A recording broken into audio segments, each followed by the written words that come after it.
अक्सर लोग अपने आसपास की स्थितियों से असंतुष्ट होते हैं। लोगों को घट रही घटनाओं से बहुत सारी शिकायतें रहती हैं। जिसे देखो वही कहता मिल जाएगा कि ना जाने ये सब क्या हो रहा है। किसी का भी इस तरह व्यथित होकर प्रतिक्रिया देना और कुछ नहीं, उसके नजरिए यानी दृष्टि के कारण है। यानी समस्या दृश्य में जितनी नहीं उससे अधिक दृष्टि की है। वास्तव में ये हम पर निर्भर करता है कि हम अपने समय और समाज की स्थिति को किस तरह से देखते हैं। हमारा नजरिया ही हमारे लिए संसार को देखने और समझने का एकमात्र उपाय होता है। कोई भी घटना हमें उतनी ही प्रिय और अप्रिय लगती है जितनी कि हमारी दृष्टि उसे हमें समझाती है। आपने कभी आकाश में उड़ते बादलों में बनने वाली आकृतियों को देखा है? उनमें जो भी आकृतियां बनती हैं उसे हम अपने नजरिए से ही परिभाषित कर पाते हैं। एक ही समय में वो एक बादल का टुकड़ा किसी को शेर और किसी को खरगोश दिखता है। कैसे? ये केवल नजरिए के कारण है।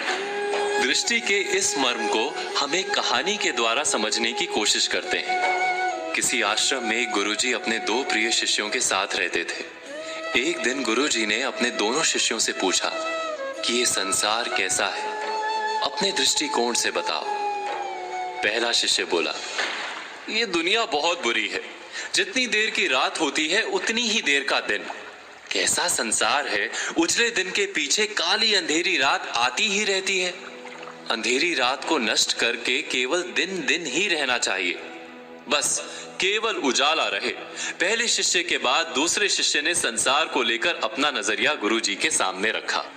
हर काली रात के बाद एक महाप्रकाशित दिन आरंभ होता है गुरुजी। सूर्य देव संसार को हर दिन नई ज्योति से भर देते हैं। लोग अपने अपने काम पर निकलते हैं। किसान हो, यात्री हो या पक्षी, सब अपने कर्म करते हैं। फिर थक कर आराम करने का समय हो जाता है। शाम घिरने लगती है तो हम सूर्य को विदा कर दीपक जलाते हैं और रात में भी उजाला कर लेते हैं। आसमान चमकीले तारों से भर जाता है। चंद्रमा का उदय होता है। रात के साथ दिन का क्रम बना रहना बहुत आवश्यक है, अन्यथा हम प्रकाश का महत्व कैसे समझ पाएंगे। गुरुदेव ने दोनों के नजरिए को समझा।